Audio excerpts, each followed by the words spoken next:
Well, indeed, on Thursday, then, the UN's nuclear watchdog did formally conclude that for the first time in 20 years, Iran is not complying with its nuclear obligations, declaring then Tehran in breach of non-proliferation obligations. That draft resolution then calls on Tehran to provide answers without the delay. And indeed, Iran did react swiftly, but perhaps not in the way the organization would have hoped. Tehran saying that it has no choice but to respond to the, I quote, political resolution and will establish a new enrichment facility in a secure location, among other measures also being considered.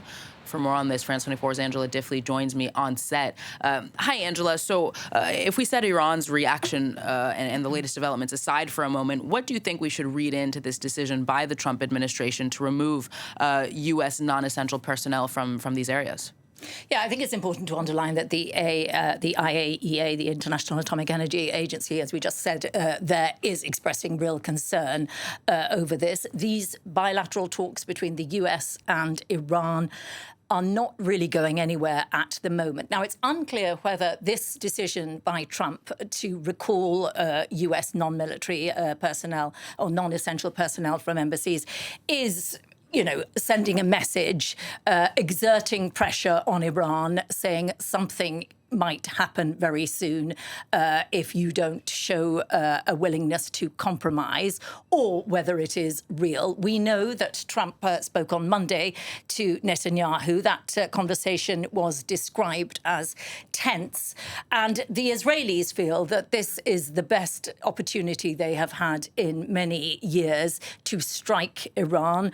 The economy is extremely weak. There is a very frustrated population, and most importantly, Israel has had considerable success in weakening Iran's proxies around the world. And so the Israelis have never trusted Iran, do not trust Iran, do not think that Iran is entering into these talks in good faith.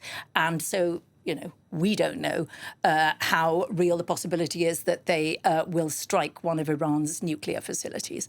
Now, on the diplomatic end, in those negotiations that led to the latest agreement over its nuclear program, that's, of course, the 2015 JCPOA agreement that Trump pulled out of in 2018, European countries were heavily involved. This time, much less so, and Gulf states seem to have kind of replaced their involvement. So what's behind that? Yeah, worth saying as well, worth underlining that very many people consider that had Washington not pulled out under Trump in his first term, then Iran would not have made that decision to ramp up its nuclear program.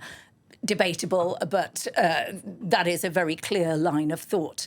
In any case, Trump has now decided he wants bilateral talks, Iran, the US, and he wants a quick deal. And if there isn't one, there will be some sort of military action. And what is really noticeable, as you say, is that back in 2015, we had France, the UK, Germany, China, the US involved in setting up that deal.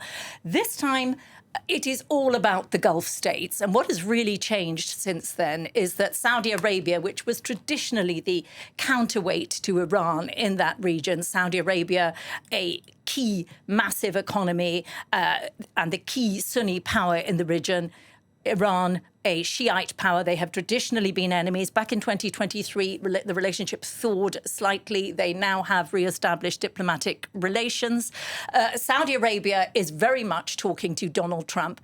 On the other side, you have Israel saying, don't trust the Iranians. Saudi Arabia keen to avoid war. There is a potential off-ramp, which is where Saudi Arabia and various other countries in the area get into a consortium with perhaps the US and agree to facilitate low-level uranium, nuclear program, civil nuclear program for the Iranians.